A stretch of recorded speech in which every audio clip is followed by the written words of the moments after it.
2024 শতভাগ মেয়েরা পরীক্ষায় পাশ করে যুক্ত হয়েছে। মানে এইটুকু বলতে চাইছি যে রাষ্ট্রের সম্পদে আমরা লেখাপড়া করি, এই মেধাটাকে নষ্ট হতে দেওয়া যাবে না।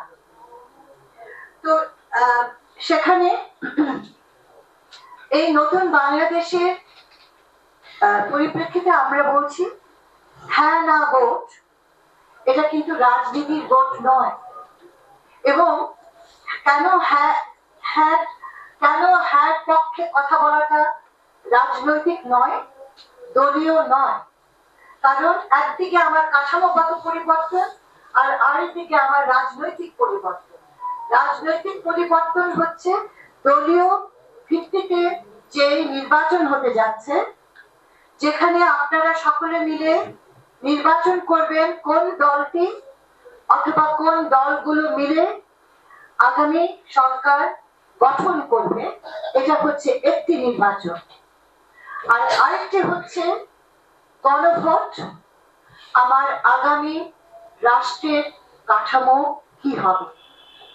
এবং জনগণ যদি এই কাঠামো গ্রহণ করে, তাহলে প্রতিটি রাজনৈতিক দলকে সেটাকে শ্রদ্ধা করতে হবে, সম্মান করতে হবে এবং তার ভেতরে দেশটাকে চালাতে হবে। আমরা স্পষ্ট দেখতে পাচ্ছি, আপনারাও এই মুহূর্তে সরকার কিন্তু এই সিদ্ধান্তগুলো নেবে না, এই সিদ্ধান্তগুলো কিন্তু নিচ্ছে নির্বাচন কমিশন। সরকারের জায়গা থেকে সরকার সর্বস্ব আবার বলছি, চেষ্টা করছে, চেষ্টা শব্দটাও আমি দুর্বল শব্দ, সর্বস্ব করছে যেন নির্বাচন কমিশন স্বাধীনভাবে তার মতো করে কাজটা গুছিয়ে উঠতে পারে এবং তার যা প্রয়োজন, সে যা চাইছে সেগুলো সরকার এগিয়ে দিচ্ছে। এর বাইরে কিন্তু আমার সত্যি কিছু বলার নেই, কারণ আমার এখতিয়ারই নেই এর উপরে মন্তব্য করা। আর যদি নির্বাচন ভালো করতে হয়, দ্রুত করতে হয়, একদিকে যেমন নির্বাচন কমিশনের একটা খুব বড় দায়িত্ব আছে, আরেকদিকে আমি দেখতে পাচ্ছি রাজনৈতিক দলগুলোর খুব বড় দায়িত্ব আছে। যদি সহিংসতা হয়, মনে রাখবেন যে এই অন্তর্বর্তীকালীন সরকার সহিংসতা করবে না, তাহলে কে করবে? এটা কিন্তু রাজনৈতিক দলগুলোরই কোন্দলের কারণে হবে। সেই কারণে আমাদের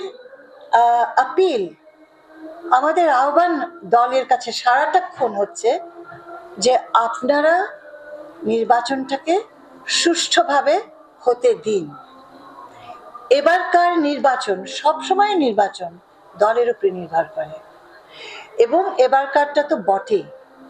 এবং সেই জায়গাটিতে প্রধান শক্তিশালী দলগুলোর দায়িত্ব অপরিসীম এবং এটা আমি মনে করি কোনোদিন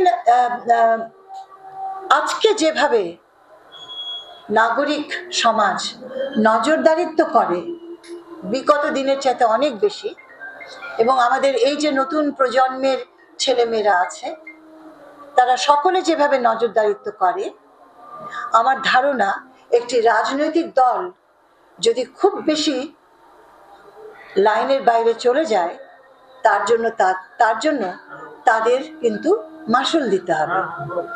তো এই জায়গাটিতে একটাই কথা, সেটা হলো দায়িত্ব হচ্ছে রাজনৈতিক দলগুলোর উপরে, আর আমাদের দায়িত্ব হচ্ছে এই পুরো পরিবেশটাকে অনুকূলের ভেতরে রাখা, যেন নির্বাচনটি সুষ্ঠুভাবে সুন্দরভাবে হয়ে যায়।